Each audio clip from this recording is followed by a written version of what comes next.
Call this meeting of the Fair Oaks Recreation and Park District Board of Directors to order. This is our 1430th board meeting. And that, would someone lead the pledge of allegiance for me? Okay. Get it up. I pledge allegiance to the flag of the United States of America and to the republic for which it stands, one nation, under God, indivisible, with liberty and justice for all.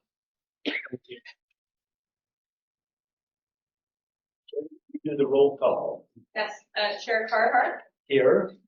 Director O'Farrell. Here. Director Tamani. Here. Director Mounts is absent. Is excused, yes. He's absent. And I'm not sure about Raymond James, but he'll probably join us soon. We have presentations tonight. The Rachel Ann Gray Scholarship winners will be presented tonight. So who wants to lead that out? That will be me. Mary. Thank you, Mary. Good evening, Board of Directors. My name is Mary Stokely. I'm a rec supervisor. I oversee the Fair Oaks Youth Advisory Board. I want to have the great honor of presenting the 2024 Rachel Ann Gray Memorial Scholarship recipients. And I realized I never took the first. Oh, think of everything.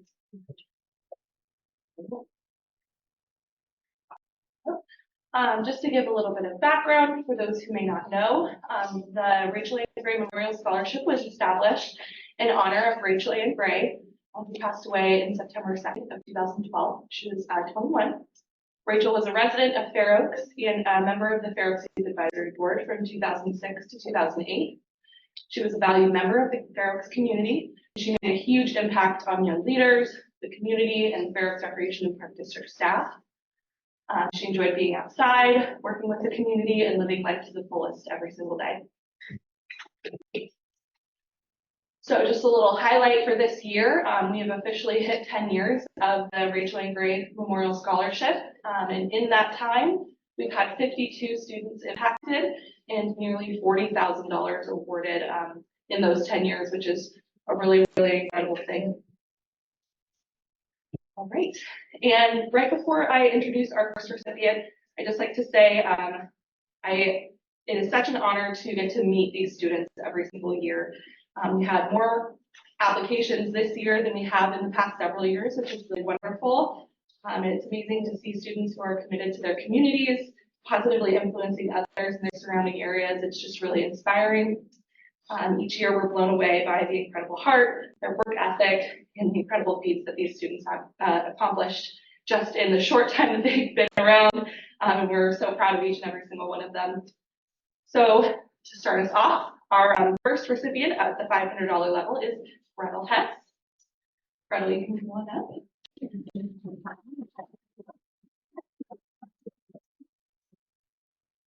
Gretel is a senior at Bella Vista High School. She competes in track, basketball, and cross country.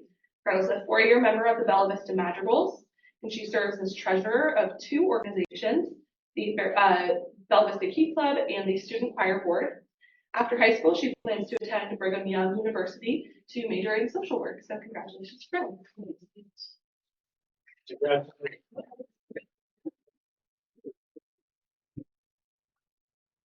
Our next recipient was unfortunately unable to be here today, but Nishka Valiga is a current senior at Mira Loma High School, where she is pursuing the International Baccalaureate Program Diploma. She's in her 2nd year of being the Mission Oaks Teen Advisory Board Chair, where she manages local community park events and speaks at board meetings. She's passionate about the arts and is a current vice president of Mira Loma's Collaboration Art Club. Her interest in the arts and taking commissions for custom art that she's made has given her a strong interest in business and economics, which has led her to her future major. She plans to attend a California 4-year college in the fall after she graduates.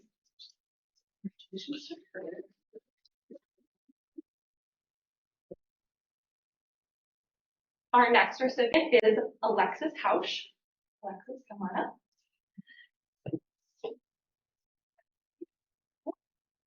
Alexis is a senior at Bella Vista High School. She's a member of the National Society of High School Scholars, National Honor Society, Interact Club, Generations Connect, Psychology Club, and Hope Club, to name a few, in addition to other community service groups. She's currently working in the kids ministry as an intern at Sunrise Community Church. And after high school, Alexis plans to attend a four-year college and major in psychology. It's there where she will go on to earn her master's degree and become a psychiatrist or a licensed marriage and family therapist in an effort to make a difference in the lives of others.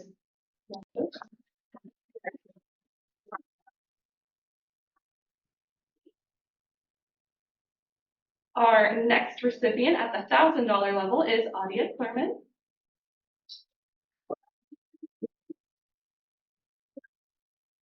Adia is a senior at Bella Vista High School. She spends her time working in theater in both the cast and crew. She's currently working as a prop manager for the school musical Spelling Bee. She's also a board member of the Interact Club, which is a community service club. She loves to read, write, bake, and listen to music. And she hopes to work in the healthcare field after high school. Congratulations.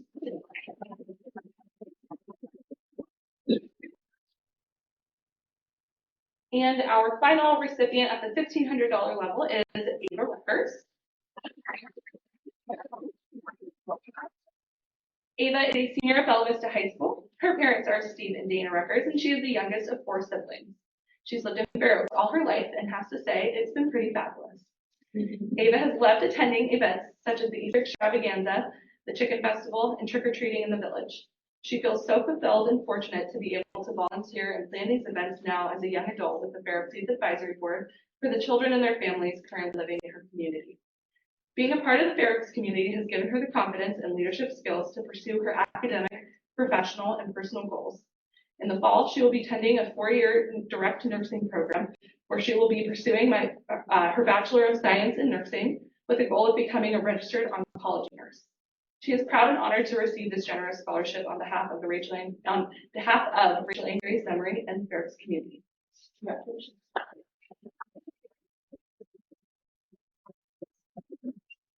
And then just a final little plug here. If you'd like to support the scholarship, you can attend the Mississippi Bar Trail Run, which is taking place on June 1st, 2024 at Mississippi Bar, and registration is currently open. If you all don't mind, I'd love to take a photo with all the recipients before they head out. Before we take that photo, I'd just like to say incredible young people.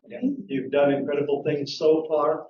And I think my old generation will be really happy that you're there to support the community in the future. Good luck to you all. I wish we had more money to give you because it doesn't go far. I understand that, but think of it as recognition for your efforts and your achievements. Now for the picture. Yeah.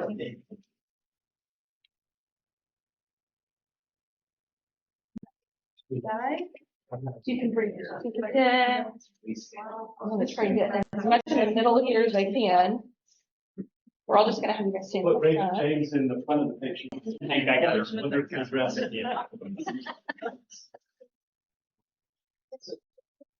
Yeah, well, you guys. Okay.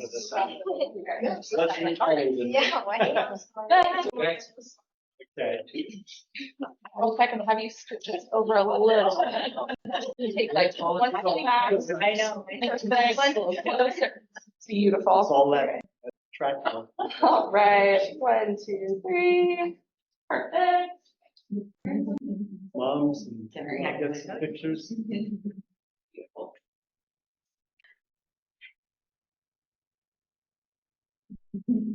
Thank you. Thank you. Right. Great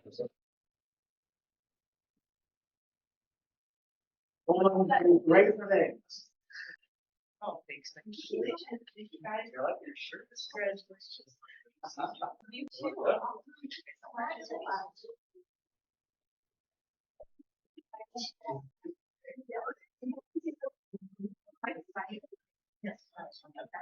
Yeah.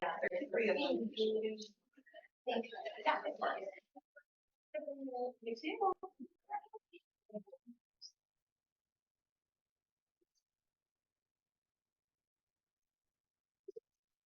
Rachel Ann lives on in these great students here. It's really wonderful.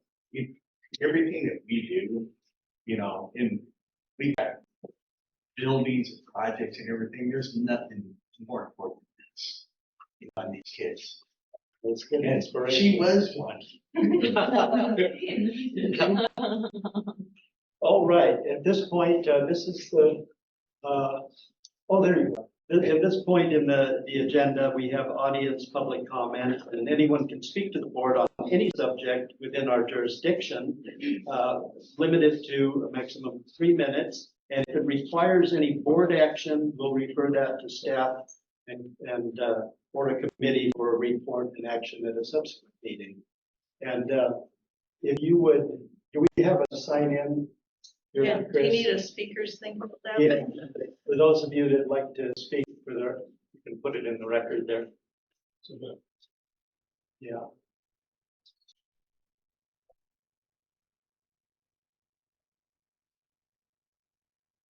You can do that afterwards if you like. I'll trust you, Chris. Okay. This is the first time I've ever come before a board. Just want to thank you. Can you please state your name? Oh, my name is Chris Highsmith. I represent the Fair Oaks Historical Society, just down the street here.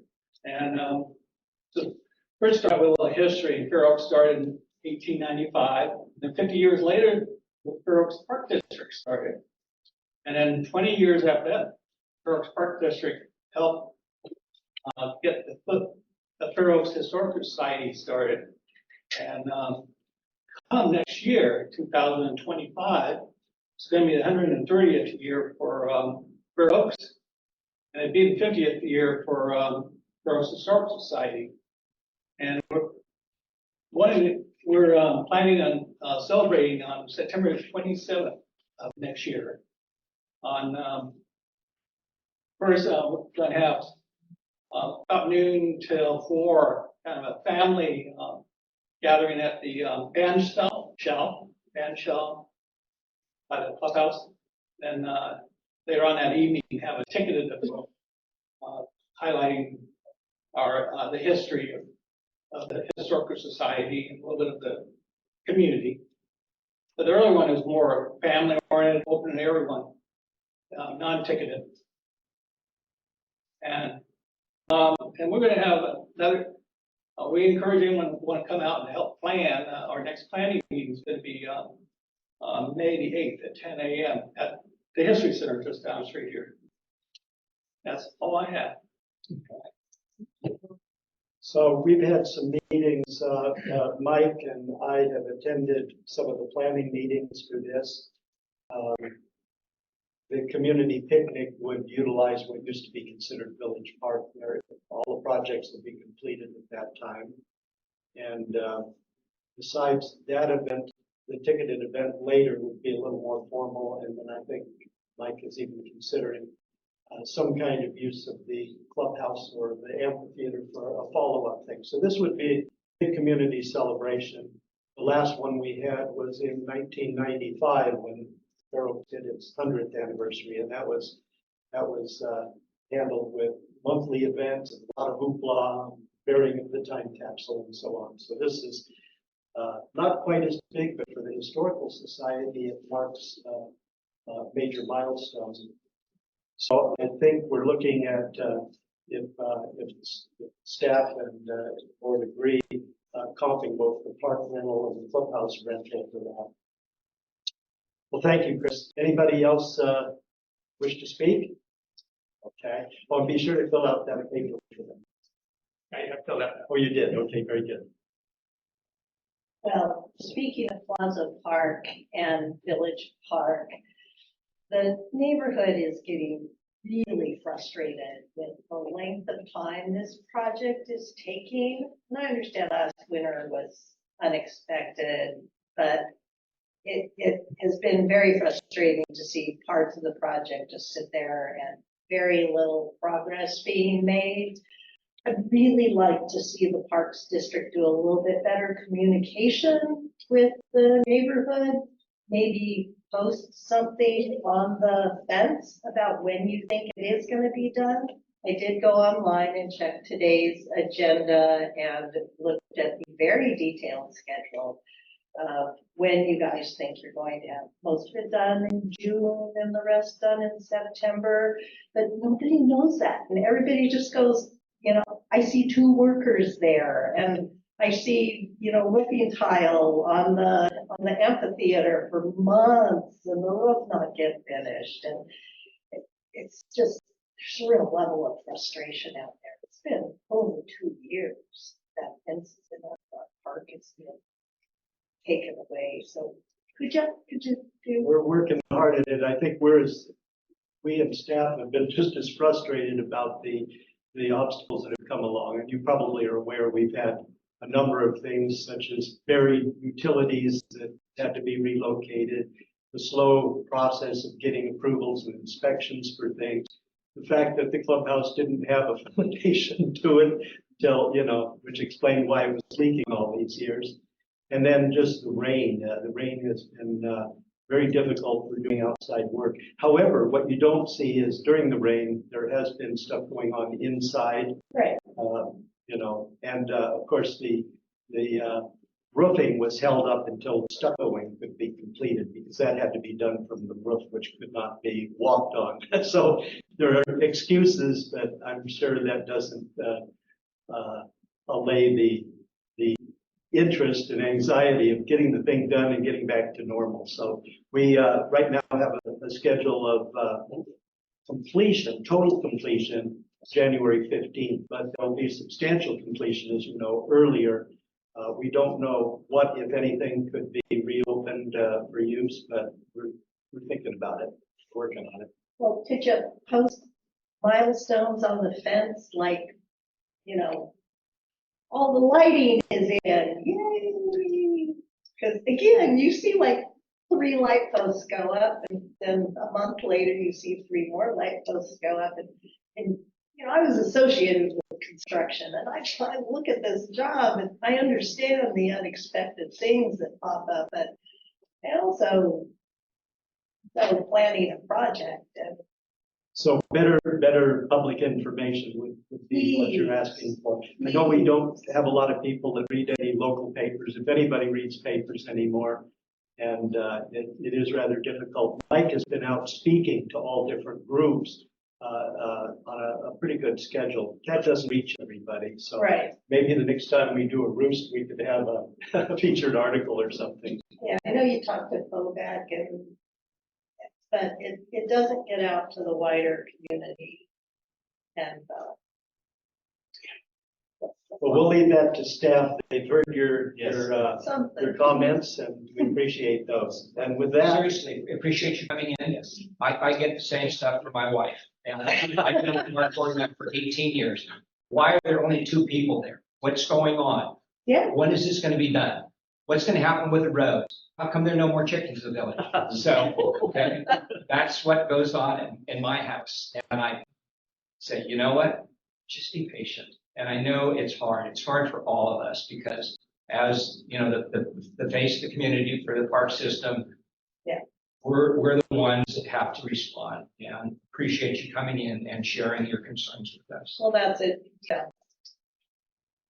I've been approached by a number of neighbors, and so I went on. I said, "Oh, here's the board meeting. I promise I will go to the board meeting and I will say something, and I'll come back and let the 15 of you know who are all grousing about. We don't know anything. Well, you can find it, but not everybody can read a Gantt chart on a construction schedule. So, I respond a lot to friends and people on Facebook, but not the whole community has that. So, yeah, I think my number is public. I'm always willing to comment on what's going on, But yeah, we do appreciate you are speaking for many people that I hear from too. Is there like a reason the community updates have not been updated at all for 2024? There was a great job August, September, October, November, December, nothing for January, nothing for February of the update. Because I will say that I do, if you are on corp.org and you do go to Measure J, as far as the community updates through December, they're pretty easy to read for someone not having to look at a Gantt chart. Both the construction updates specifically on that and the community updates on that, but I will say it's not updated and that would be good. And I don't know what's on, I can't recall what's on the side that says, is there like a QR code or slash a link that says, go to this to see the most updated things? Originally, there was a QR code on some of the signs out there, they're gone. Yeah, we do lose a few signs now, so we'll Yeah. have to check back into that. Appreciate that. That is a. So I would look back into that and have it come back to this, but it should be updated for January and February. And I do think on it to just a general, plan to open date or finish date, make that kind of a big, easy to read Banners. sign. I wouldn't put that on a banner. I hate this. Yeah, I do. I do think though it is fair for people to just know estimated completion date blank. And that can be updated, but I think having that and then having that with the community update at the end of each month that it says, this is the updated date of opening. Yeah, it's really a good comment that this should be updated, even if we haven't shown a lot of progress because of rain or other things, we ought to put that forth on this so people. But it is a good narrative. It is a really good narrative here, what's going on, Becky, just so you know that someone can read it, that they don't need to be in construction to know, but, yeah, and I'm sure obviously sitting on CPAC and doing everything you do, you know how many issues happen with the county, area. Yeah. And we've had a fizz ton of them with the county and then with SMUD as well, so. Yeah, I'm not here to criticize Yeah. anyone in particular, just to say that the communication could be a little bit better and it might help relieve some of the frustration of not knowing what's going on. When Yeah, and just a reminder too, we do those monthly live updates, from the park itself. Those are on Facebook and, Pobeck actually produces those, but we are a participant every month, and have live updates, including video, of the actual site. And we do talk about the completion timeframes and any delays that were occurring at that point. I really like Raymond James' idea of having just something simple like the QB code that that takes us right there, and then, it's up to us to make sure it's got the latest. QR code and then updated, months yeah, that sounds on great. there. And if you go, just again, updated estimated completion date, it does say fall 2024. But if it's January, I think it should say, I don't know, winter 2025. Yeah. I mean, if we're not saying the completion is not going to be until 2025, then we should say. And as you saw on we do put a summary too of the Gantt chart. There's a 4-line summary that basically gives you specific dates. Right. So it's on that same item, so you don't have to know a Gantt chart. But it does have a summary that has those 4 items, which include the village park, clubhouse, amphitheater, and the overall project. But it gives those updates. Sorry, I lost my train of thought after that. James, you were mentioning something. I'm just saying, it just dates should be up. Dates, yes. The dates, Yeah. thank you. The dates, as we get into this warmer weather, are going to shift again. And so putting in a winter date right now, I would be hesitant because I believe it's going to be, if everything goes right, it's going to be a little bit early.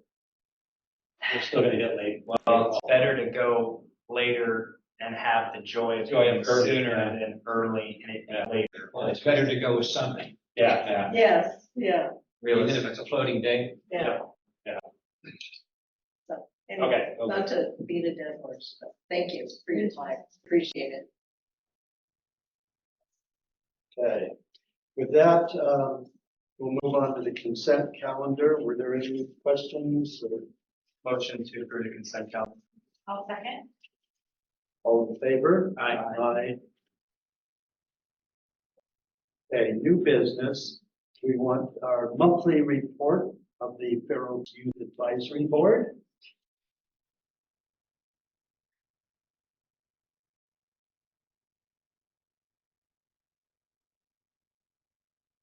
Hello, everyone.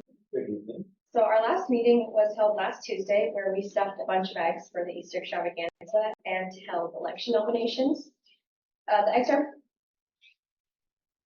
As preparation for our next event, the Easter Extravaganza, where FOIA members will be helping out with the egg hunts. FOIA members also donated gift cards in support of the egg hunt.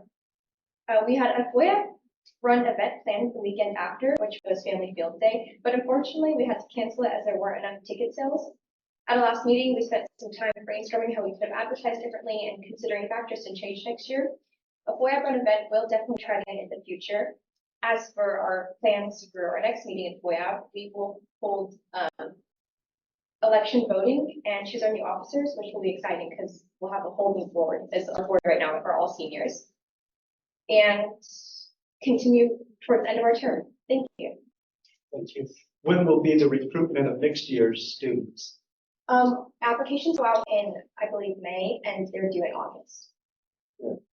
Thank you. Thank you. All right, next on our agenda, 7.2 is discussion and possible action regarding a district response to the Sacramento County Fair Oaks Village parking discussion report of findings. Thank you.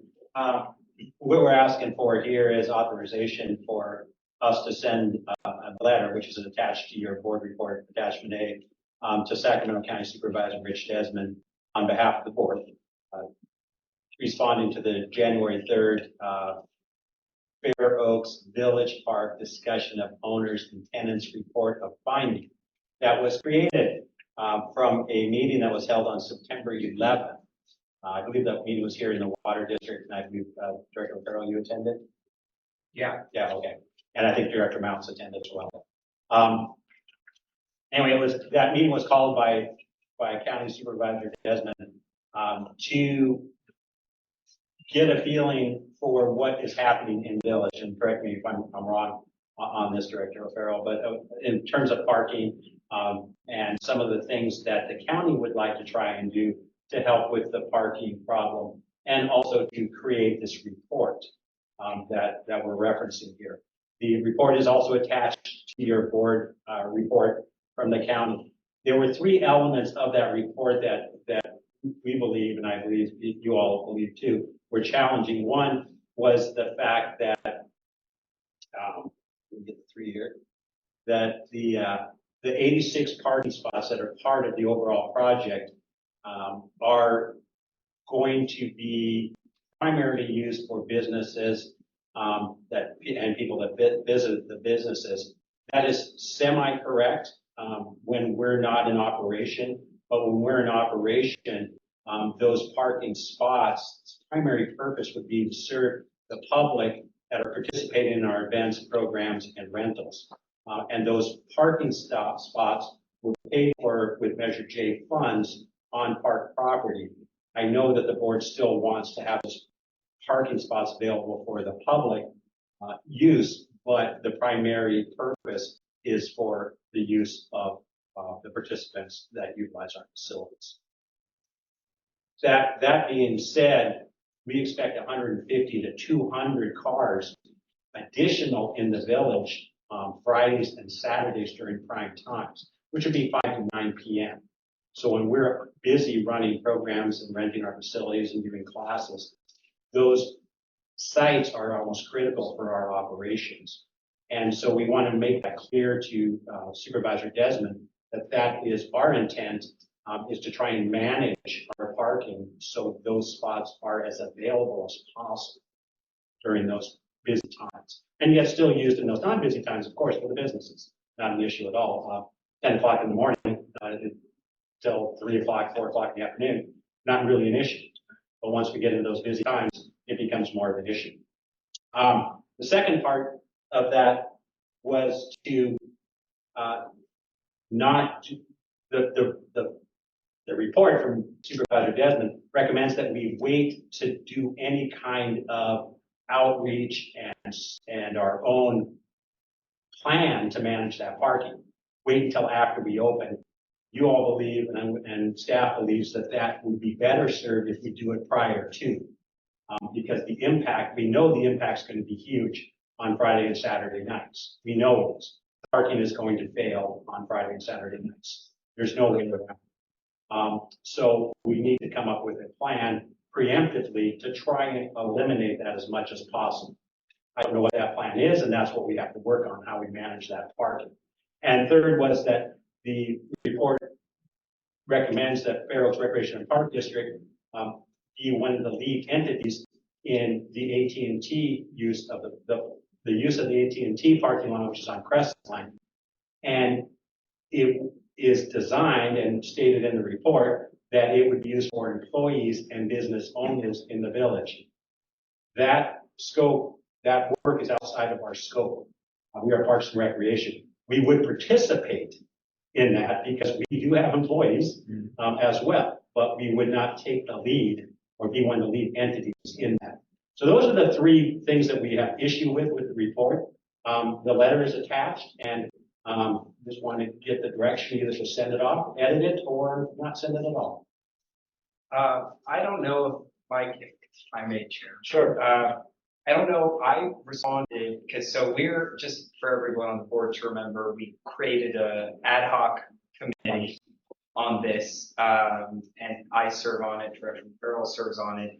And I got a copy of this, I believe Treasurer Farrell did. I was hoping to hear back to get Treasurer Farrell's comments, and I had given mine as far as this, and hope that we could have come together and brought our agreed upon, I guess, letter. I personally found it to be a little too, it wasn't direct enough in my mind as far as what we should do or what we think about it going forward, and it left to me a little bit too nebulous a response.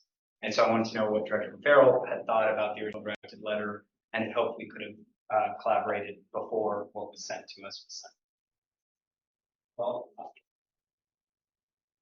you can always make for a stronger letter, of course. And I mean, and I think the point of it was to point out where the errors in whatever their assumptions were, or their conclusions were. And, you know, if we want to do something that's a little bit different and the board wants to do that, I'm happy to go along with that. We need to continue to work with the supervisor on this, and we don't want to, you know, whatever it is that's going to cause any more problems. Raymond, I don't know, what do you want to do? How do you want to? Well, I guess I mean, when you read it, was there anything like, did you feel that there was really a call to action on what we would like to see the county do or really take the next steps? Because that's just where I kind of felt like it brought some potential issues up, but not really this is our strong recommendation on what to do. Well, I think the most important point is that we need to be preemptive on this, and we need to take the lead on, you know, trying to help with the parking problem in the village, which hopefully that's what we're going to try to do. And I think that is at least a starting point. You know, maybe have another conversation with the supervisor and point out, you know, where there were some wrong conclusions made. He's just following on what the DOT did or whatever his staff did. And so, I don't know. I don't know if there's much more for me to say between Linda and Ralph, if you've got some thoughts too. Well, I'll say, you know, I attended the meeting that Rich facilitated, and when the report came out, I didn't feel like it really covered things as well as I had told. They didn't even mention the idea of a parking structure, which was one of the points that we discussed a little bit. But I tend to think we ought to stay in our own realm of what we disagree with in the report that affects us. And when I read this letter, I thought it was very good. I know that, I guess it's FOBEC that's much more impassioned about the issue. They asked us if we do a letter more in support of their positions. We've taken a different tact, and we've addressed those things that affect the park district. And so my own feeling is it was well done and appropriate.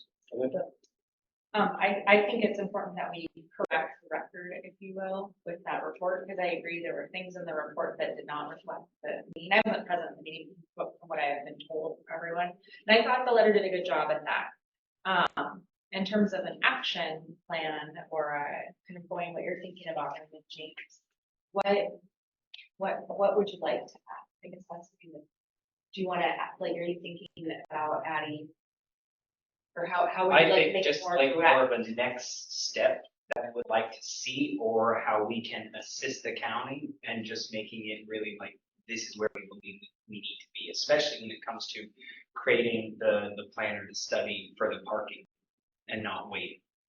And so just trying, I feel like, yes, it's good to go on record about what we disagree with, but I feel like it needs to include a little bit more urgency, especially as the project is coming done, and what we would like to see. And of course, keeping to Director Farrell's point, I don't know, neutral tone as far as to make sure that we're working together, but I just felt there could have been a bit more call to action besides just the notating the differences of this. So this lays out the problem as I read it. I mean, it lays out the point that these are parking spaces we're putting in with park bond money Right. for park rental and park event use. And we're telling the county, do not just consider these to be county parking spaces, public parking spaces. They are part of the facility, just like the Historical Society, they've got their parking spaces. If they don't need them, yeah, sure, somebody can park there. But when it's posted for events, it's only for event holders. We have to figure out a way to do that. Yeah, that's built with the ad hoc Well, committee. and that we have to be very careful with that, because if you go right down Fair Oaks Boulevard, people have already put their claim in the ground and said, okay, biker bar, Yeah, salon,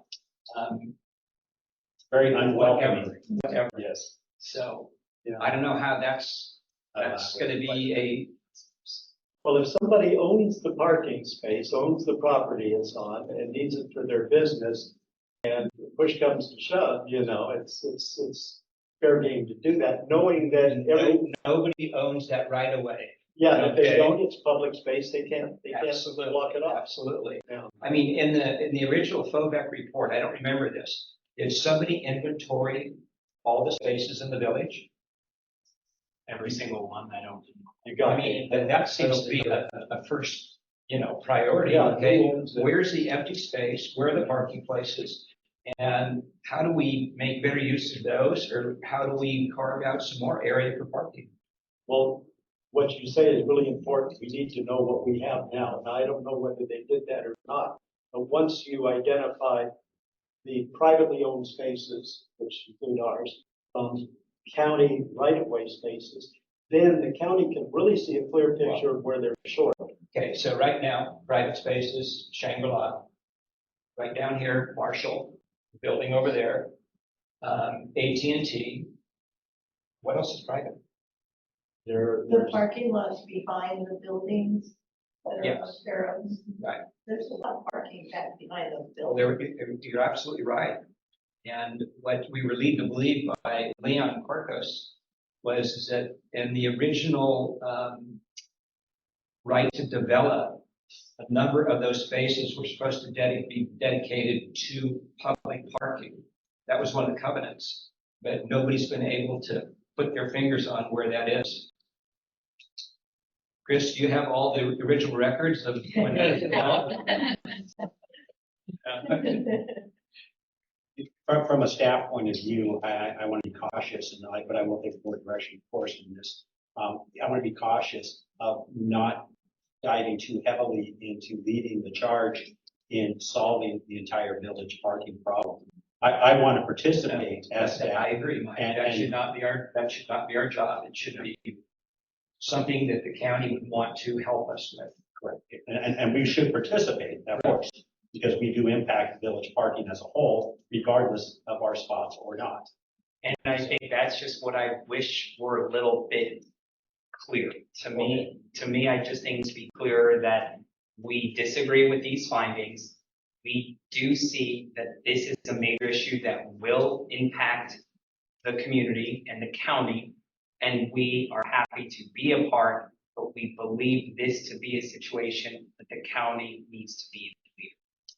And also, strengthening the part that these are spaces we need to make our investment worthwhile. We put a lot of money into the facilities. If we have an event or we have a rental, we need these spaces. We were a good community player, but if you can beef this letter up this way, do you think we could Yeah. approve going forward with it? Yeah. With these, so, and if you guys want to look at it before it goes I out, would like we to. can delegate that to the committee. So I'm hearing two main points. One, that we will participate in any countywide led option with parking throughout the Not entire village. countywide, county focus. County focused through the entire village. Right. And that the second part was, What did I just say? yeah. Well, then we- I don't watch it recorded now. That this will, This is needed for our investment, Oh. for our events and our rentals. Okay. Otherwise, our investment is nothing if we can't find a place. And it's a need, at the end of the day, it's a need of the community, it's a need of the village. And it was paid for as park bond, not parking. Tom, if you just open the gates to the maintenance, we could solve the problem. John, you know this better than anybody in the room. Development used to be, you wouldn't get approval unless you self-satisfied parking requirements, et cetera. That's right. Fast forward to today, it's social engineering. They purposely will approve a project that doesn't have adequate parking to force public transportation, walking, et cetera. And it creates these problems. And what you fail to recognize, when most of these buildings were put in, you could tie up at least 6 or 8 horses in front of each shop. It was developed under those Well, I mean, conditions. you guys are great. After hours, people can park right out here. Right. And they can do the same thing right up here, on our property. There's a lot of places that theoretically, they don't need those spots. And if we knew what they all were, maybe that would be a little bit of a help, but, once again, that's something that somebody needs to find out. And just if I could make one more comment with that, I think everybody wants to be collaborative, but it's a wild, wild west right now. The same people that complain the most have the most offensive no parking signs. Yeah. And then somebody, you move your office building, you have parking. Somebody will put up a sign saying additional parking at the park district. What do you do? Yeah, right. Hold out that sign. There's a yellow striped curb across from our amphitheater there that I don't think is authorized, that irritates me. We just paint all our curbs yellow or red and not have authorization for it. And so the only comment, because at times we did not hear with this, is everybody wants to work together. But it seems like there's factions that just want to go to war. Well, I think one of the problems to my mind is that the county hasn't stepped up and recognized that this was developed with inadequate parking, and that's the big limited factor for economic development here in the village, is that there isn't parking. That's why I thought a at surface or parking garage or something that the county would pay for would be the appropriate boost to, the tax base and the health of the village. No matter how you parse the spaces we have, and no matter who owns them, they're inadequate. And so that's the message I had hoped that the county had gotten in that meeting, but apparently they didn't. Well, in water, if somebody comes to the community of Fair Oaks and impacts the water, we make the person new coming in pay for that impact. Yeah. We don't make the existing customers pay for it. Thank you. Okay, So I so think, with that. So just an actionable item from my side, I'll read out the letter, send it to Director Irwin and Director O'Farrell. Once they approve that, then I would send it out. Is that no, correct? send it to the whole board. Send it to the whole board? Yeah. And then bring it back in April, or do we just, what would you like? What's I what's think it wishes for? should go out sooner than wait for the next board. I think that's what- Once they, Send it to the board, give the board 5 days to comment, 2 days to comment, and if they don't comment, it's Then fired find up. out. yeah, the way I would see it is that you've got the letter, these two should help you wordsmith it or whatever, add something. send us a copy just for information. Give us a day or two just to respond back and send the letter out, not wait till April. So do we need a motion to that effect? Or is this authorized? Probably should. You said Well, that. Well, I mean, You're modifying the motion. so just a motion to modify. Motion to have the parking ad hoc committee Review. work with staff. When they're happy with the letter, it should have an information copy to the full board for a day or two. And then you're authorized the administrator to send it out. I'll second. Conversation on 5 minutes, I get the point. Jennifer, can you send it out as a Word document so we can go to track and changes? Okay, all in favor? Any other discussion? Aye. Aye. Aye. Okay. Moving right along here slowly, item 7.3. This I hope is a little easier. Discussion and possible action on the naming of facilities in our village park. Oh, everyone. Good evening, Board of Directors. My name is Jen Schuler. I'm the Arts and Entertainment Manager. So on February 6th, the Community Resource Committee met to discuss a potential name for our new facilities in Village Park, and I forgot the ticker, Ian. That would be John and me, right? Yes, you were there. Yeah, so during this meeting, the committee reviewed potential names, a list of names that were provided by Fair Oaks Recreation and Parks staff, as well as some community members. And it was during this meeting that we talked about the implications that this name would sort of provide and kind of create an identity for the new building. So many factors that were considered were establishing a clear and meaningful identity, significance with the community, regional recognition, the facility's intended purpose, and preventing confusion, and sort of looking at what this name can kind of support from an organizational and objective goal, essentially. So based off of all of these things in our discussion that day, we had landed on Fair Oaks Performing Arts Center as the recommended name. Forward. This designation and title would include the Black Box Theater, the community flex rooms, as well as the Veterans Memorial Amphitheater. The historical name, Veterans Memorial Amphitheater, will stay intact and have signage over the box office into that space, while Fair Oaks Performing Arts Center signage would be right by the Black Box lobby entrance on the facing side of the Plaza Park. Makes sense. The financial implications of this are very minimal, a small design fee as well as just signage change. But I think the long-term benefits will include increased ticket sales, recognition, rentals, just visibility, and kind of giving a sense of belonging for this building moving forward in the greater Sacramento area. So that is the rendering that was created by our architects with essentially what that signage will look like. And I mean, I've got one more slide, but you can stare at that picture. But thank you for your thoughts and consideration. I'll move back. This is assuming you guys will look at that. Nice picture. John, any comments?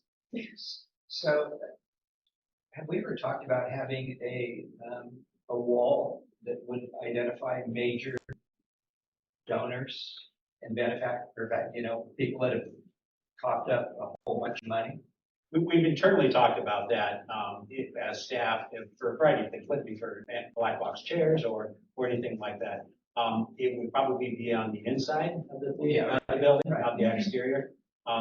We haven't identified what that would look like or even come to you for guidance on that as I would.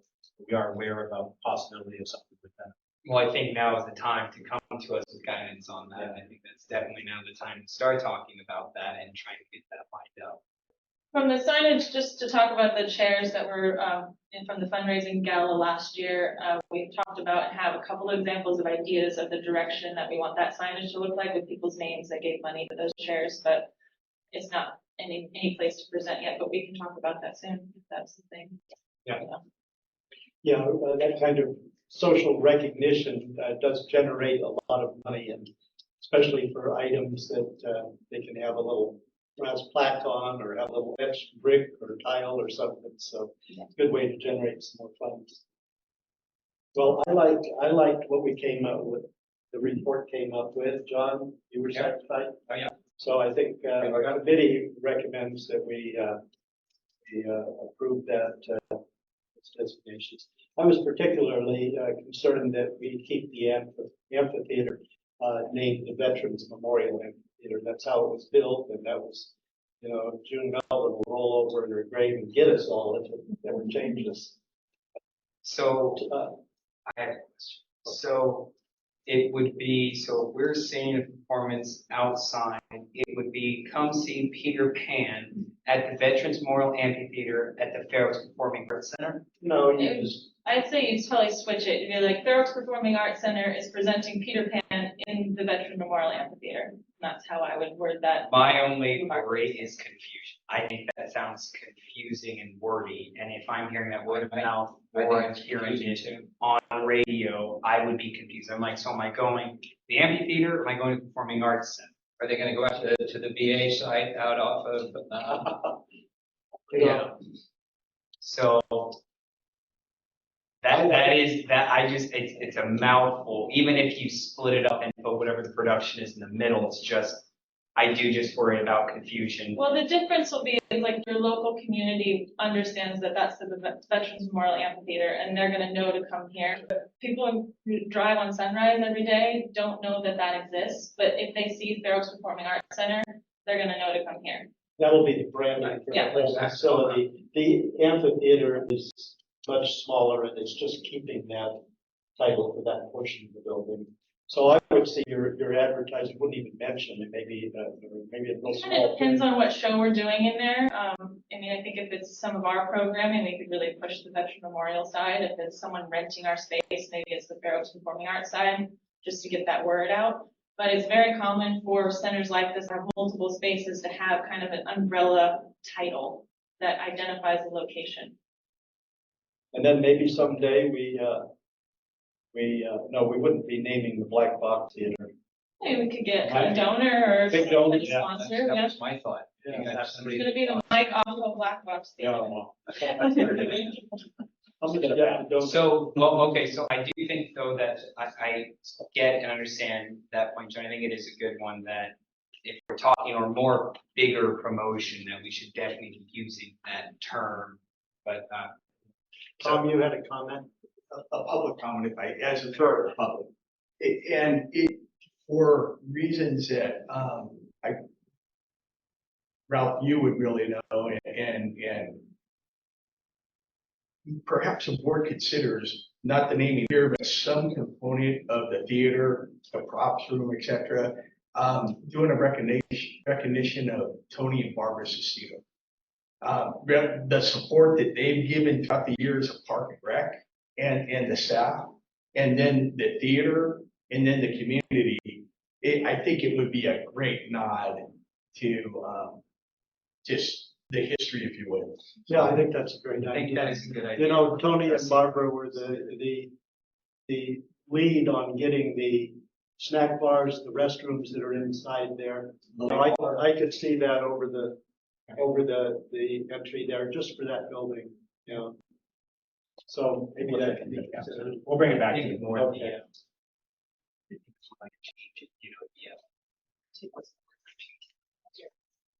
Oh, in the flex rooms. And, well, whatever. Yeah, that's something, I think that's a great idea. When somebody makes that much contribution to it, And they've also, for, members of Park and Rec staff, water staff, et cetera, they've met a lot of people in the community. Yeah. Well, I'm in favor of that. Okay, so, we need a motion To move to approve the staff recommendation. Any discussion? All in favor? Aye. Okay, very good. Let's see. The next item, 7.4, is discussion and possible action regarding approval of reappointments to the Bond Oversight Committee. Yes, thank you, Board. This is coming to you because you made a change to the bylaws of the Bond Oversight Committee.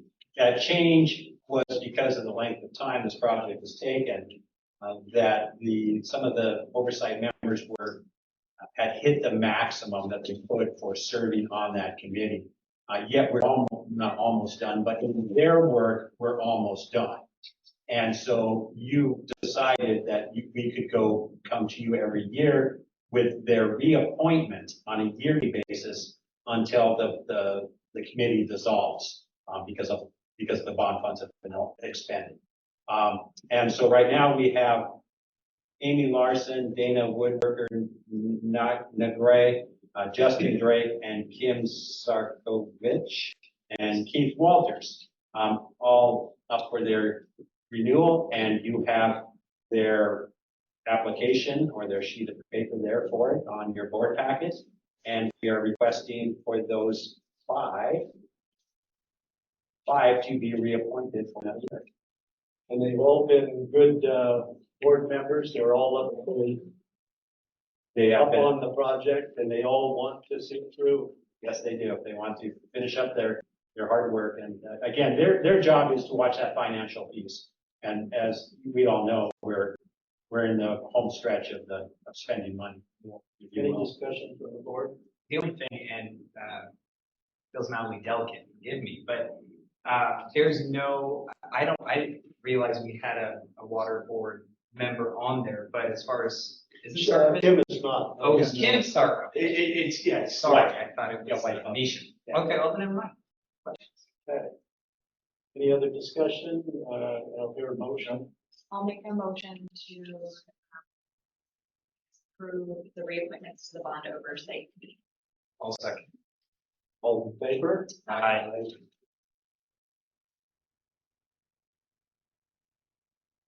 7.5 is discussion and possible action regarding a cost-sharing agreement for road work in the village. Might pull that up. I think we have, it's not showing up. It is not. It is not. It's showing up on the website. I'll have to come out there and read it. I got the link. So let me pull it up differently. I sent you an email earlier this afternoon. There's a wrong attachment on that. So we're fixing it on the website, and I was just pulling up the website one. But that attachment the correct attachment will be on the website. So that's why I don't have it here in front of me, but let me pull up the report that I sent you. I noticed the parking attachment was in a couple of steps. Yeah. So it's got the right attachment in there now, and it's basically a draft of the letter for that. One more.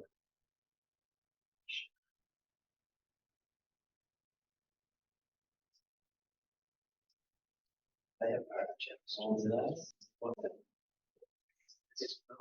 all right, so this is about the road around Village Plaza Park. The county, Sacramento County, requires us as part of our project to repave the road up to center line. That was in our permit process. The county came back to us and said, hey, would you be willing to pave the entire road, and we'll cost share with you on that? And as a board, you all agreed to that and thought that was a great idea, and it is a great idea. The challenge is, though, and this is with county staff in this whole process, we've been meeting probably 6 different times on this process. The problem is that there's additional responsibilities, financial responsibilities for the roadway, and most of that financial responsibility is on the non-park side of the road. And those items then were being shouldered by us, those expenses. And the county had put a ceiling on how much they would be willing to spend on this project. And then the burden would be then on us to cover the additional cost. After talking to multiple meetings, and then on our February 22nd meeting, the county staff recommended that we separate from the cost share agreement. They recognize that we don't have those kinds of funds. And it's about a $400,000, this is the estimated amount, a $400,000 additional cost to us to pave with the county the entire road. The county said, hey, we'll go ahead and take on our half, you guys do your half as required. And our construction team, the county, everybody's saying, yes, that's how we should be doing this now, because of those additional elements on the road that are gonna have to be done. The problems with this, it sounds like a wonderful idea, and it is a good idea. It's not a wonderful idea. The bad part of it is that now we will pave our half, the county will come in and pave their half at some later date, which means there'll be another impact to the village. There'll also be some additional cost to the county to go out to bid, to mobilize, to do all those types of things that have to happen under a project like this. But it's still better than the alternative. The county has not come back and said, hey, we will cover the additional overage. They haven't come and said that. They, in essence, have said, no, we will not cover that if you're in the cost share agreement.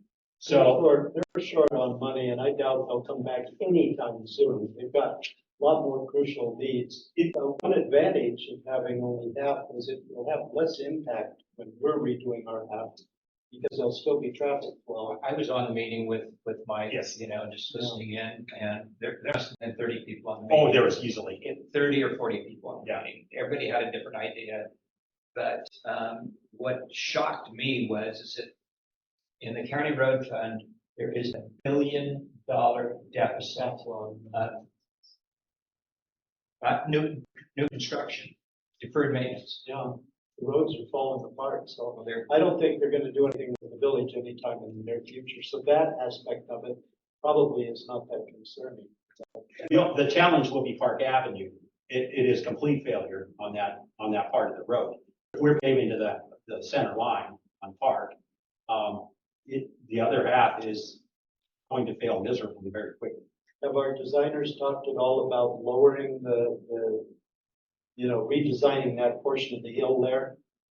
Yeah, we actually, the crosshatch, I sent you the drawing, but the crosshatches on that, we're responsible for a portion of that all the way across the road under the original county agreement. And that includes also a part in front of our office in Mescal, that we're responsible for. And the reason being is because we have a grade issue, you know. And so we are responsible for sections of the road that we have to pave all the way across, but not the entire. And I understand that, but where we have to do our half, it looks like our improvements of the park itself are quite a bit lower than Park Avenue. That's the section of the grade. So are we going to pay for that whole section ourselves to lower it? And are there utilities under the road?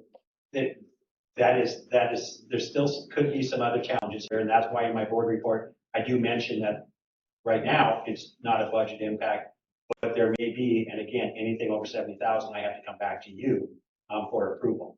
Yeah. So there is a possibility that we will see something. I just don't know what it'll be. This whole project obviously has been, you know, a challenge of the unknown. Well, the good thing is Park used to be more of an alley and it used to cut through Village Park. Tom would probably address what kind of utilities are there, but I can't imagine there's any major lines under there. It'd be nice to finish that off at our grade. We have to finish it. Yeah. So there may be something for some movement of something, who knows? But at this point in time, it's, until we get going on it, we're not gonna. At least this is a plan to move forward. Yes. And I think it's not the best plan, but And this just memorializes something the county has suggested and we agree with, so it just puts a seal on it, that's all. Yeah, and if the county hadn't suggested it, I doubt we would be having this conversation. Yeah, I think if we suggested it, they'd probably say no. So, I appreciate you working with the county and for coming to this suggested, decision, just because it's really unfair for us to have to pay for what the county should be paying for. I agree. Again, that's not what people voted for Metro J. They did not vote to have, this was not a county project, it was Fair Oaks and our facilities. So I don't think we should spend $400,000 that, just because the county won't step up. I wish that they would, but that's another meeting for us to all go to. That's a decision for Mr. Desmond to push if he. Yes, I mean, and it may still, there may be some other changes still, but this is what we have to do at this point in time. Okay. yeah, We but have- if he wants to change the dynamic of this whole thing, he can interject himself, but so far he hasn't. Correct. And I'm not saying. And county staff, He's got a lot of other things on his mind. I'm not being critical. there's a lot of financial challenges in running the county. So do we have a motion to approve this letter being mailed to the county? Move to approve the letter to sever the agreement with the county and take care of our side of the road and whatever our requirements are, and let the county figure out how to do the rest of it. Any further discussion? All in favor? Aye.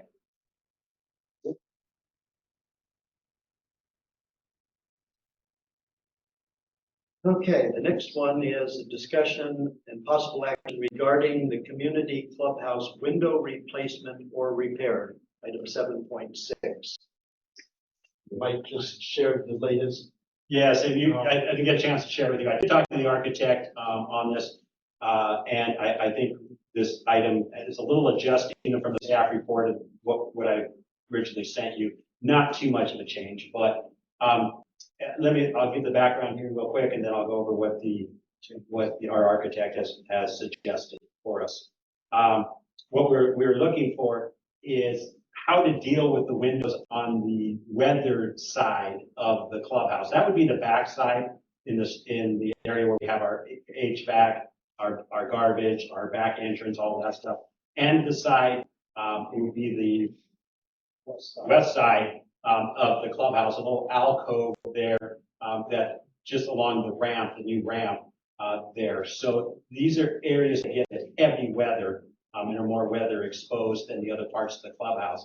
During the work of the exterior of the clubhouse, it was found that there was a lot of dry rot in those windows. And their fear is that there's some dry rot beyond just the windows frames. And that's also within the building structure that has to be dealt with. And then there's 4 windows. 4 of those windows do not currently function because they are in the area where the organ is. And there's no back inside there inside the clubhouse. There's no window there. It's just covered. And so all you have is a non-functioning window on the outside. And those frames and windows, to replace the windows, those windows, if you just wanted to keep them framed closed from the inside, it's expensive. And windows are hard to get right. And because of the supply. What size windows are they? They're a variety of different sizes. Are they huge? Mostly small. They're smaller. Yes. So the recommendation from the ad hoc committee was to basically stucco those windows. And the 2 windows, there's one window that the 2 members agreed to keep because that one does open into the clubhouse, brings in a lot of natural light. It needs to be retained, and it's kind of a no-brainer thought there on that one. There's 2 though on the exterior that are on either side of the exterior door. And if you look at you have that up there. If you look at the attachment that's on your board report, you'll see the 2 windows. One is on the right side and one is on the left side of the back or the side door of the stage of the clubhouse. So these windows open into the stage of the clubhouse. These are the 2 windows that the committee was split on. One committee member wanted to get rid of them, and the other wanted to keep them. The architect in the conversation today said he does not recommend putting basically a fake window there to keep the historic look of the building. He thinks it will be more expensive than replacing the windows. And so staff recommendation now is to cover those other windows, stucco them over, and keep these 2 and replace them as needed throughout the construction process. If the lighting on the back part of the stage needs to be dark inside the clubhouse, we can black curtain those and open them. But he thinks that's the cheaper option than to try and make it look like there's a window. Are those windows ever open? No. Looked at these pictures. Yeah, Raymond James and I disagreed on that. I thought from the architectural view of that very prominent west wall that we needed to retain the windows. And also, I really appreciate the view from the stage area of the whole village down below. And should we find use for the stage, other than the stage, for meetings or whatever up there, you do have access from the outside and you have some nice new windows there. So that was my logic, but mostly it's the architectural facade that leads me that way. I don't want to see a really stark wall facing the village. Well, my logic was money. From Yes. my understanding, based on our district administrator, I was led to believe that it was going to be a lot more to replace the windows. So, of course, being considerate of our community's finances and limited funds we have, that was why I wanted that option. Obviously, having been told this before, if it is going to be cheaper to replace the window, then I'm. And I just got this information about half hour ago. Yeah. So, I think that now the committee is on the same page with that. So we're asking for permission to do the committee's recommendation and keep those two windows, replace them, keep the one window that we had already planned and cover the rest.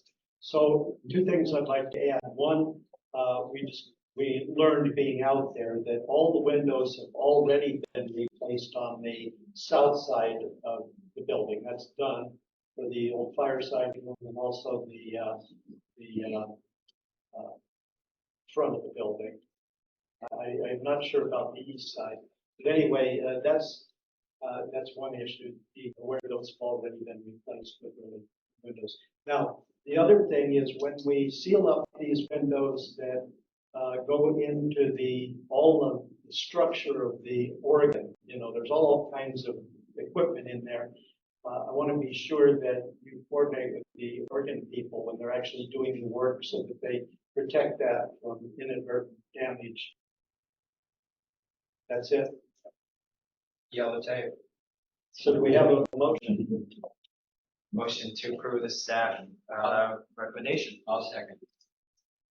Any further discussion? All in favor? Aye. I think that's my last one. Nobody's day today, so that's a good thing. 7.7 is receive and file the Sacramento County Annual Investment Policy of the Pooled Investment Fund for calendar year 2024. Yes. 7.7. Jennifer? Yes, thank you.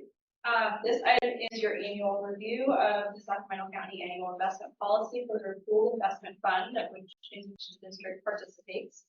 Every year, the Director of Finance puts together an updated policy, brings it to the Sac County Board of Supervisors, they adopt it, and then by government code, it's recommended that the elected body of all the participants reviews it.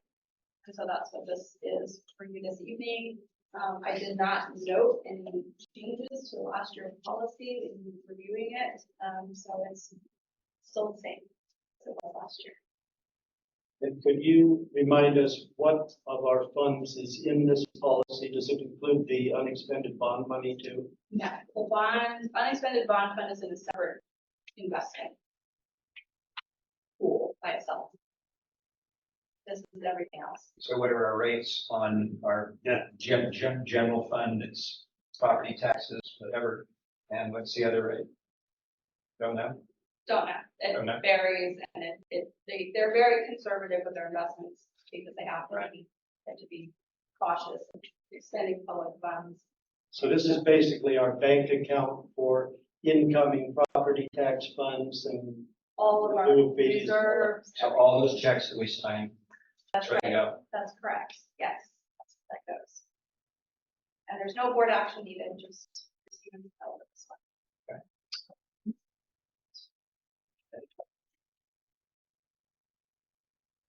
7.8, discussion and possible action regarding adoption of 3 resolutions directing the preparation of the engineers' reports for the Fair Oaks Park Maintenance and Recreation Improvement District, the Phoenix Field Landscape and Lighting Assessment District, and the Gum Ranch Landscape and Lighting Assessment District. We have 3 resolutions here. I imagine after the staff report, they can all be handled in one motion. How you've done it, yes. So this item is the first step in the process to do the assessments for fiscal year 24-25. This adopting these resolutions will allow SCI, who is our contracted engineering firm, to prepare the engineering reports. Then in June, you will get the reports. You can review those, and then you set a public hearing for July, when the public can come and speak to any of these rates.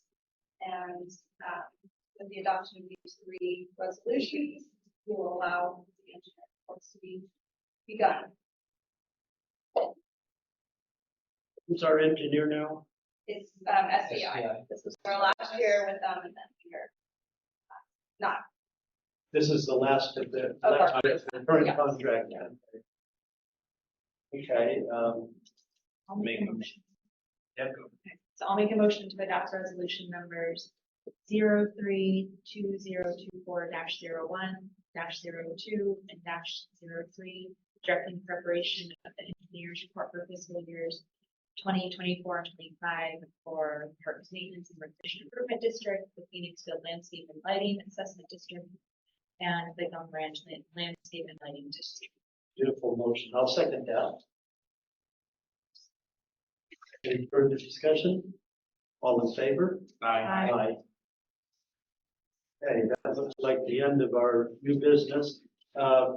Staff, board, do you have anything to report or anything you'd like to bring up? None from this end. I also don't have anything to say. Don't either. It's been a quiet month. Okay, staff reports. Sean, yes. Sure. Say a couple of quick words. Good evening, Board of Directors. Sean Ventura, Parks and Facilities Manager. Don't have a heck of a lot to report. Just wanted to give you an update on my crew out there doing our typical spring parks preparation. They're working hard, cleaning public restrooms, putting new coats and paints on things. We're getting ready to work with Orangevale on the annual Big Day of Service, which should be coming up a little bit later in spring to do some beautification work over at Fair Oaks. But primarily right now, what my staff is doing is our annual spring turf maintenance and irrigation checks. Thank you to your staff for pointing out all the places that we do miss, because there's a lot of spots out there where you start turning on water and you start realizing that over the winter it broke. So we're working on that. We're putting seed down on a lot of our ball fields. We have the dog park closed currently for the month of March because it's historically been one of the rainier months of the year. Not so far. Hopefully we're going to get a little bit more, but we've got new seed down. We have sand. We're putting topsoil down on some of these fields to eliminate trip hazards and amend the soil so that the turf grows better throughout the coming years. I don't know if you've had a chance to go through some of our parks, but it's looking really gorgeous out there. As long as you don't have allergies like me, great time to walk through the parks. So I invite you to do so. That's it. So how will the turf be for the extravaganza? We're expecting quite a bit of rain, huh? It's a relatively easy event as far as our turf goes, because we don't have a lot of big heavy equipment going out there. We do have all of our small equipment used for the event, but we're not putting big food trucks or anything out on all of the turf. We are letting a little bit of the grass grow out up in the grove in the north part of the park to do a little bit of egg hunting there. And next week we'll start letting the grass grow on one of our softball fields. That way it's a little bit more exciting than this much grass and an egg sitting on top of it. Very good. Well, I hope we don't have too much rain to interfere with that. Thank you. Yes. Good evening, board of directors, Nick Davis, the recreation manager. As we mentioned, spring is here and we got the beautiful weather. Recreation department, that means that we got a lot of programs going on, starting back up that have been dormant throughout the winter time, as well as events. I want to highlight a couple. You may recall a little over a year ago, we came to you, looking to add a stipend position for coaches for our soccer program that we are running jointly with Salem Unified School District. It's with their EL program, which is an English learners program. Last year we worked with Northridge and approximately had about 40 or so students in that program. This year we're working with Early Get and Northridge, and we're up to 170 participants in the program this year. It's a program that's partially funded by San Juan Unified School District and that EL program, which is absolutely phenomenal. I was actually out there helping today because we are a little short staffed with coaches. So we are looking for coaches. If anyone out there is listening and would like to help us coach, we are looking for coaches, but it is a great program. It's very rewarding. It is free for the students to participate in it, and Davey's been working very, very hard to get that program up and running for the next 7 weeks. That will include skill building and some inter-school games, as well as a end-of-year tournament that will participate with our two schools that we have, as well as Mission Oaks Park Districts. There are 4 schools that they have. So it'll be a fun tournament. I believe it's going to be on May 11th. We should the date changes. So that's something big going on right now. And also we've been mentioning the Easter Extravaganza on March 30th. That's always a huge event for us. If you've been the past years, you've probably seen the numbers grow when the weekends kind of being a little crazy. But we've noticed that. So staff is actually making a change to be able to better accommodate all the kids this year and make sure that they all have an opportunity to hunt safely and enjoy the hunt and get great rewards prizes with it. How many kids do we have last year? Do you know? We try to count. Right. If you've been to the event, Right. they massively run into the field and we have a clicker right at the gate and we lose track very quickly. So we just start clicking very quick. But I would say all in all, probably around 2,000 or so kids, between the 0 to 3 all the way up to even the adults together. Sure. That's great. So yeah, quite a few. So yeah, Sabrina has been working very hard on that. I know this is also the time of the program for summer, so Mary is very busy getting that our summer. So that's it. Thank you.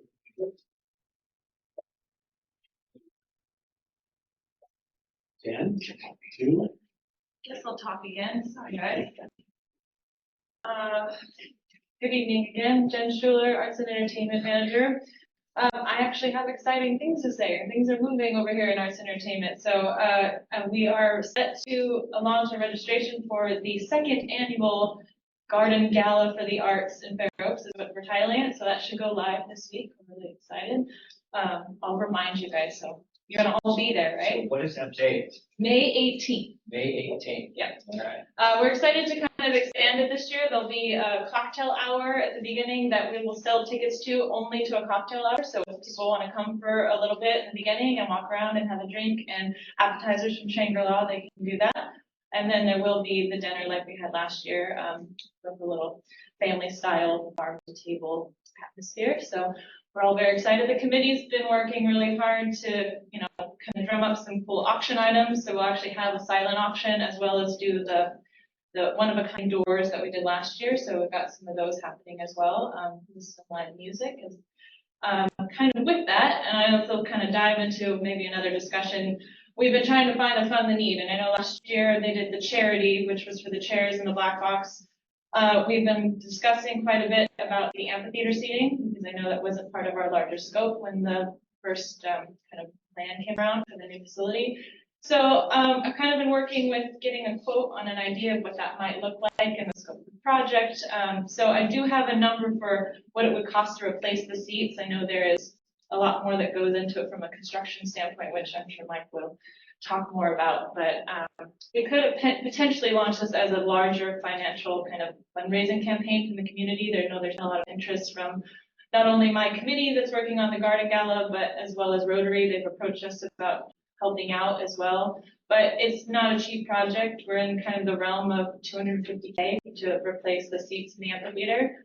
And that's just for the seating. I don't know if you want to mention it now, or I'll finish and then you can Yeah, why don't you? talk later. But That was pretty- anyways, just so you kind of know, hopefully that will come down the wire for us. I think there's a lot of kind of motivation for it, and it was great to kind of ride that to the finish line. Otherwise, yeah, I think it will come down the line years from now too. So it's good to kind of start that project now. But anyways, How moving many on. seats? Do you know roughly? So with the bench seating, it's like 557, I think is what, our architects labeled, but with these, kind of stadium seats, they can fit 471 is what they've quoted me right now. And So would there be any opportunity to do any type of naming on those? Because that would, if you broke that down, it'd be $530, and I think that's pretty palatable Yeah. for people to buy. I'd like to. yeah, there's a couple spots for like, obviously like number labeling of the seats as well as like our own ads, and we could find a way to put someone's name on there. There's just, I didn't ask them too much about the wear and tear of that in the outside kind of environment. It's not like we live in a place that doesn't have rain and oak leaves and chickens and. Well, that would be Like something that. I think that would be good to look into, is some sort of covering, Yeah. honestly, or something, or getting things that are more weather resistant. So you Mhm. definitely can. do Yeah, I mean, all the seats we've been looking at are for outdoor environments, so they'll last. It's just like if that plaque is, metal or sticker or something like that, or there could be a discussion of we put those labels somewhere else, all these people help donate, kind of what you talked about earlier with some sort of plaque or something, but there is potential for it, for sure. And I think it's a great way to kind of raise interest, and people will be interested to have their chair, so. We're still in kind of that, it's just the early stages. We wanted to get you guys a number at least, so if we move forward with this, and if we have people at this fundraiser, they'll have an idea of what that would look like too. I think, yeah, moving forward though, we definitely have to figure out what would be some ideas, some creativity to help raise funds for that. Oh, for sure, yeah. But I think it's important, I think we recognize we do need new seating, and we're spending so much already. We don't want to have this beautiful Fair Oaks Performing Arts Center with the jankiest of like bench seating that is 20 years old. I mean, it's the truth. And I, personally, I feel like I would be embarrassed, and I think people would say, what is are you doing? I mean, probably it's a different word, but they would not be happy. So, Free splitters with every performance. yeah. So it is something that I do think we need to take really seriously, but also need to have serious ideas and solutions on how to help out. How much do you say the seats would be, the seat project? Around 250K, yeah, so about 500 a seat as kind of broke down. And there's different tiers, so that's kind of the middle ground. There's a cheaper seat, at least from this one company, but we could go even nicer, but that gets us into cushions, which I don't think are gonna be as durable for us, so kind of that They middle can ground. bring their own gets- cushions. It's an outdoor. We'll sell you a cushion. Sell them a cushion. There you go. Yeah. Brilliant. Who's on the committee, by the way, for the dinner? We have, Tom Beauchamp, we've got, Abby Dot, we've got Paul Berkey, we've got Keith Wright, and hope I'm not missing anyone.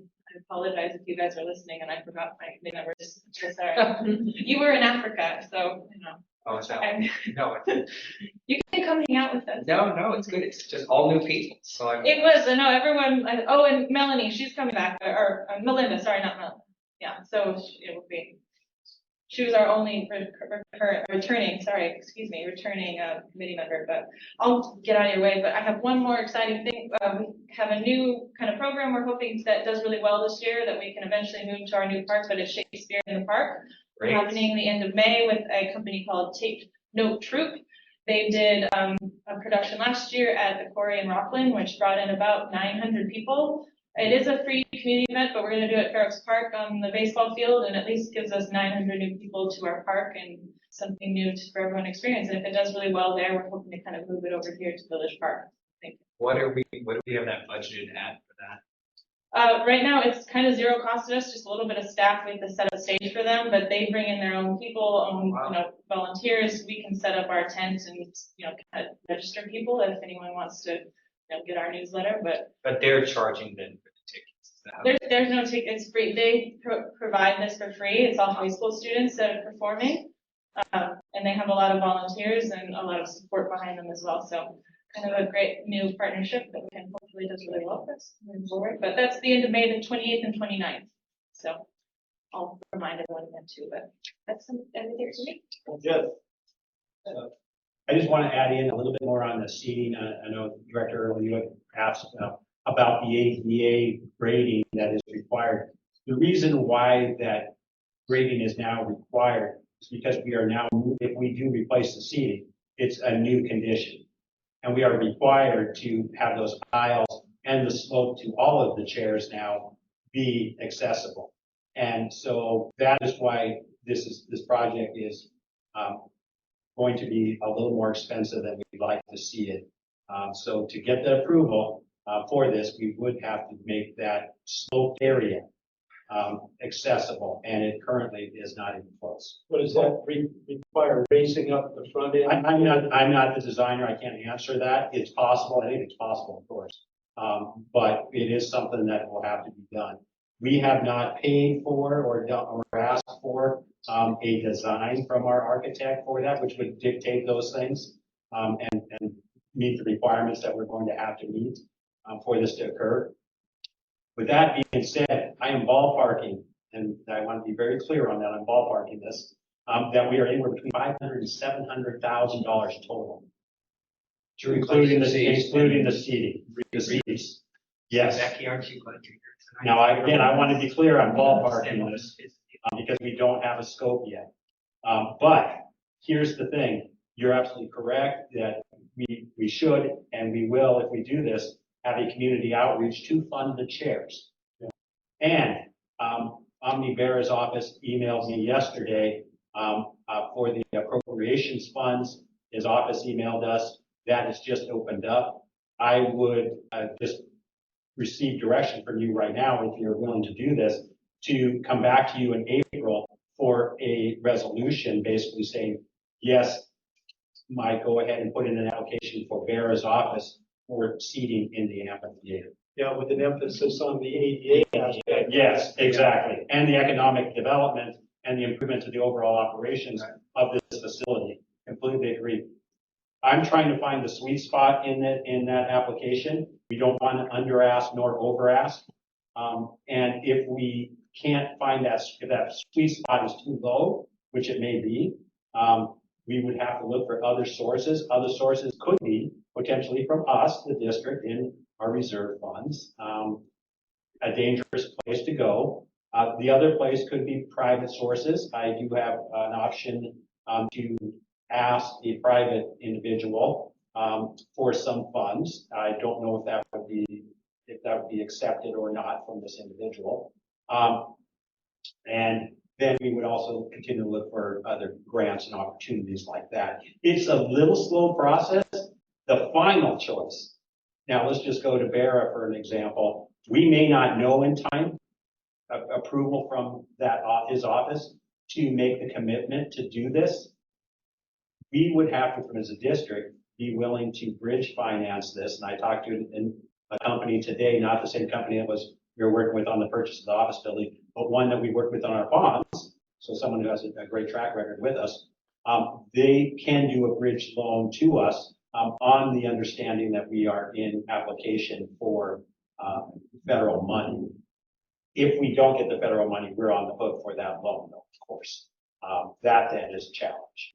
So that's where we're at. I would not recommend putting any of this under Measure J. We just don't have the funds there, and it's going to have to come from a completely separate pool of money for us to make it happen. So my ask of you is, do you want me to put a request for a resolution for Bera's funding on next month's agenda? I think it's important. If we're buying a new house, and we're considering whether to buy a bed or a couch, I think it's important to finish this up. And I think we can get, at $500 a chair, I'll take two, and two here, we got 4 of them sold already. Like I said, I think we can pay for the physical chair. Yeah. I think we get that with a campaign, but I don't think we can get the full amount. Well, what I'd like to hear from the architect is, besides the dollar amount, what he thinks the solution is. If it's just raising up the grade of the front seats or lowering the back, balancing the gradients there, that might not be, We also have to have an anchoring. I mean, remember that anchoring, we cannot anchor to what we currently have. right. Yeah, it's going to have to be replaced with what we currently have. Well, if we could get a kind of a ballpark of what he would do, I think we need to have him consult us with us, make us better. The other thing that I need to mention on that is what you're just mentioning is asking our architect to put this together. It will be a change order. You will see that under probably the Measure J.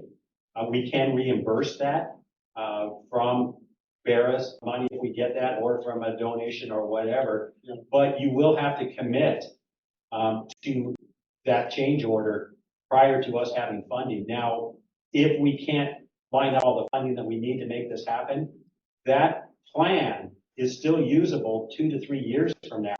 Inevitably, those seats are going to have to be replaced. Right. And so you're going to be into some funds that you will be able to utilize those plans at a later date if we fail at this endeavor. Yeah. Well, like you say, we don't want to open up the doors, like Raymond said. and Yes. See those Wonderful. exactly. So- They'll say you waited. We're gonna hear it from Everybody. everybody, and we hear too much. So, Mike, is there an opportunity, because a lot of times, and John, correct me if I'm wrong, that staff can kind of guide you to the sweet spot to be asking for? Yes. Yes. So, I mean. His staff will help us out, get to that place. Okay. And also, if even, I haven't even broached his staff about this project, they may immediately come back and say, don't do that. That's not gonna get funded. They will go that far with us, and I will respect their answer, and not go. And I think that's good. We should really try to do that. What about also statewide? What about with, reaching out to someone in, Hoover and who is yours? Josh and, Nilo. Oh, yeah, it is, yeah. Okay. Yeah, I haven't gone to them. I can write them a quick note or call them. They're Oh, all state Arts Commission, somebody I think like we that should, might have some grants. Well, at least historically, each of the county supervisors is given an allocation out of the TOT fund. Yes. And they can spend it however they want. And I believe that we've gotten money in the past from, I don't know if we've gotten it from, Rich, but. Yeah, we have got TOT money, yeah. Right. I think, It's even at $10,000, $15,000, $20,000. OAB's got it. Well, when we came up with that They- sign no, it's that a everybody 50. hates in Orangeville, Roberta came up with 50 grand for it that's what I'm without pushing it. Yeah, so I do think, Mike, it would be, I would like to see you reach out to all the different electeds regarding this to see what additional funding opportunities might be available. We definitely need to move on this for sure. And I definitely say that we should draft a resolution for the next board meeting and then have reached out to the other people by that next. Yeah, I'll be able to tell you if they're shooting us down or say, yeah, go ahead. Yeah. So the next thing is, when would we start a campaign to get underwriters? Because I think the money can start coming in for that. I don't know what your thoughts are, but in terms of what I would hate to do is start a campaign too early and then not be able to do the job. That would be a detriment. Well, think it needs to be we a should, holistic- we should come up with the hard money. yeah, well, no, I mean, we should come up with the plan for doing that. So we can start that plan, how much they might cost, how we're gonna outreach, or what groups we're gonna go out to, because I think there's a lot of support for that. Ralph, remember though, the 250, that is specifically the seating itself, not the additional work of the Right. grading. So that would be, that's another 500,000 roughly. Right. Approximately 300. I think the seats could easily be sponsored for 500. We were talking before about maybe $1,000 a seat for some of the front rows. And my thought is that people would get their name tagged on that seat. And if they if they sign up for a performance, that's the seat that'll be assigned to them. If we can manage that kind of thing. Well, if they do subscriptions. But the other thing that Raymond just mentioned, and I know you've got a whole bunch of things on the plate, this is that we've never really had a outreach program other than to our county supervisor that, you know, checking in with our assembly person, with our state senator. Well, Nilo has been in this community as long as I have, so he knows what's going on here, but I mean, just to say, hey, Roger, you want to see what's going on at the amphitheater?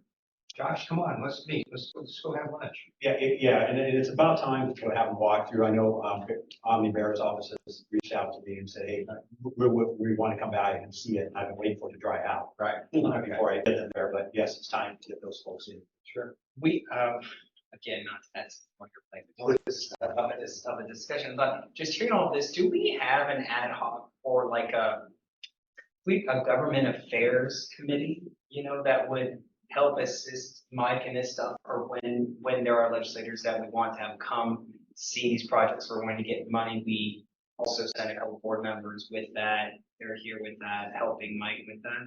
We don't have that too. Probably community resources committee. And that would be it. Yeah. Yeah.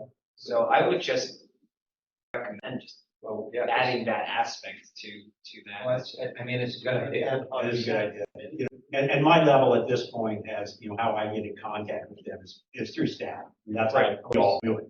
You know, we staff to staff and then you hopefully get to the person you need to talk to. But with elected officials, it's a little different game. Yeah. It's a good move.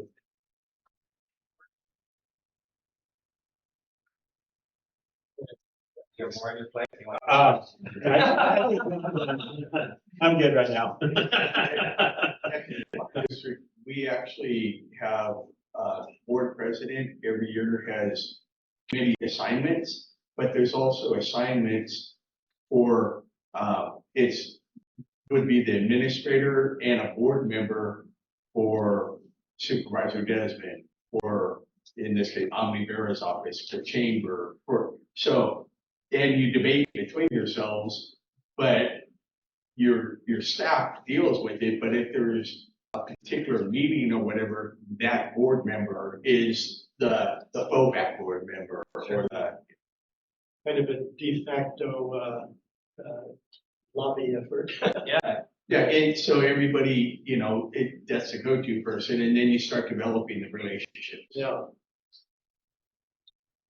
Well, someone can think about. Is Okay. there a motion to be made? Yes, go ahead, make the motion. Do A motion to adjourn to the next regular meeting, April 17th. April 17th. I'll second that. Time, same place. Second, yes, I'll call for the vote too. All in favor? Aye. All right. Thank you. We're over. Anyone new? Yeah, it is. It's a longer meeting.